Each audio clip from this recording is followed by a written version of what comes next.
Hey, so I'm going to do cold calls part 2. Okay, so cold calls part 2.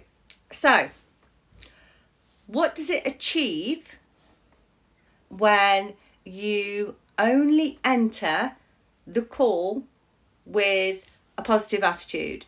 And I'll probably add on there a positive mindset now, actually. Okay, but I was always able to do it with a positive attitude. I was even able to fake a positive attitude. Okay, so what I ended up putting on this post was, look, actually, no one has ever, that I can recall, been really significantly rude to me in all of my years of sales. Okay. Now, if they were, I wouldn't take it personally anyway. I'd think, oh, well, don't know what's going on in their world today, right? It certainly wouldn't be about me. Obviously, as provided you're polite, there shouldn't be anything to that. Now, with regards to calls, okay, some of the other things I've seen on LinkedIn is that salespeople are now doing a bit of a, oh, well, I sent them a LinkedIn. Oh, well, I sent them a text. Okay. I'm not saying that's never appropriate, okay, because I've had customers that have for very many years, I'll drop them a text, hey, have you got a minute to chat, right? But I had a long-standing relationship with them. I'd had a long-standing relationship with them for a long time, okay, before this really became a thing. So the key to sales is a relationship, okay, and you cannot really do that over text. Yeah, so I would probably recommend, unless you have a very good relationship at the start, having these conversations on text. Okay, so there's so much that as salespeople, information that we get in person, there is so much information that we get, and I never did any Teams meetings during lockdown. I didn't do any prospect meetings on video whatsoever. Okay, now I know that seems a bit ironic because I'm delivering over a video. However, there are so many things going on that you cannot see in a text. Okay, there will be lots of clues within the person's voice, the questions that you ask, the answers that you get given, the way that you are giving it, the pauses that are involved in that conversation that tell you what you need to work on. Okay, because there is unspoken things going on that tell you what you need to work on. Now, if you're doing that over text, you will not know that unless you have a really, really good relationship in the first place and they can tell you, or they're going to tell you, okay? Because not every prospect is going to be willing to tell you everything straight away. They're not going to be willing to say, well, actually, we've been meeting with X company and they're X cheaper at this precise time, because they're going to keep the ball rolling of multiple quotes. Okay, so they may not tell you that. Now, it becomes very, very difficult to build the relationship and to see everything unspoken on text. So I'm just going to throw that out there as well. Okay, so with regards to cold calling, I've never had anybody be rude to me. I can't significantly remember anyone being rude to me. Now, on this post, when I said that, I said, look, I obviously always go in with the assumption that this person may be busy, they may be in a meeting, they may be doing this, they may be doing that, okay? And I've never had anyone be significantly rude to me that I can remember at any point. I've had people be a bit blunt, right? And I've had people put the phone down on me, definitely. Certainly in Windows, not so much business to business, okay? Now, why is that?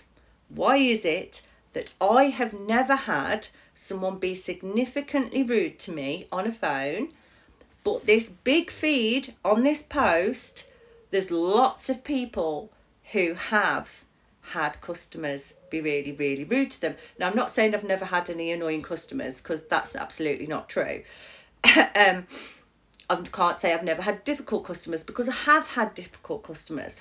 But when we relate to cold calling, my assumption was that they were either busy or it just wasn't something they were looking at, or looking at for the time being. And I have never had that rudeness to me. Right, so they relayed my thinking. Okay, so they relayed my voice, any mimicking I had going on that day, if I was perhaps having not such a great day. No one can have 100% great days all the time. And that's totally understandable. But the outcome is the people on the feed thought that these prospects were they idiots. I didn't think they were idiots. I thought that they were just perhaps busy, or it wasn't something they were looking at right now. And I didn't have anyone behave like that. Okay, so the mindset, the proof is in those two outcomes. Okay, so something that I'm particularly good at is opening doors, actually. Okay, so it's one of my particular skills. I assume it comes from all that previous training that I had, but I think anybody who's ever worked with me, and there's some people who are on this feed who have worked, not on a sales floor, but actually just in an office where there was just a couple of us, and they would say to you, you probably couldn't tell if I was talking to a supplier, a customer, or who you couldn't tell if I was talking to a friend. They could not tell who I was talking to. Okay, just from my end of the conversation. Now, that means that I was coming from 100% confidence, okay, when I was talking to my customers. I was talking to them as myself, okay. Now, people very often buy people, and I'm not always the cheapest. In fact, sometimes I can be a bit more expensive, but it's because I always add a value sale. Now, some of the things that I might put in my initial sales call, my cold call, will be things like return on investment. They will be value sales. They will be organising a meeting, okay, so that we can have that discussion in person. If you're telesales, obviously you won't want to be doing that. But again, maybe you might organise a video call, or you might organise a time when you can talk to them well about what the return would be on investment and that kind of thing. So I always like to include those kind of things in my cold calls. I've also been asked, how do I get past the gatekeeper? Now, I did some work when I worked in advertising for a short period of time, in between Windows and IT. I worked in advertising, and it's actually really hardcore sales, that is.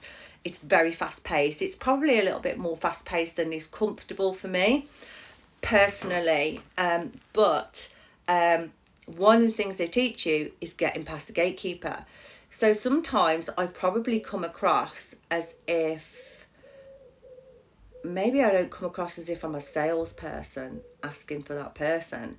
You have to be a little bit inventive about the way that you do things without lying, okay? And that's entirely possible. If you sound exactly like a salesperson making a cold call to the receptionist, they're probably not going to let you through. So I'll finish it up there for now. Obviously, you could probably do a whole module on getting past the gatekeeper, but I thought I would spend some time talking about cold calls because it was what I'd already seen on LinkedIn. So hopefully that will be helpful to some people. And yeah, so I'm sure I will be doing some other freebies too. And if you miss any of my videos, I actually put them on my YouTube. Every now and then I'll pop a link up because they disappear on LinkedIn, don't they? Catch you soon.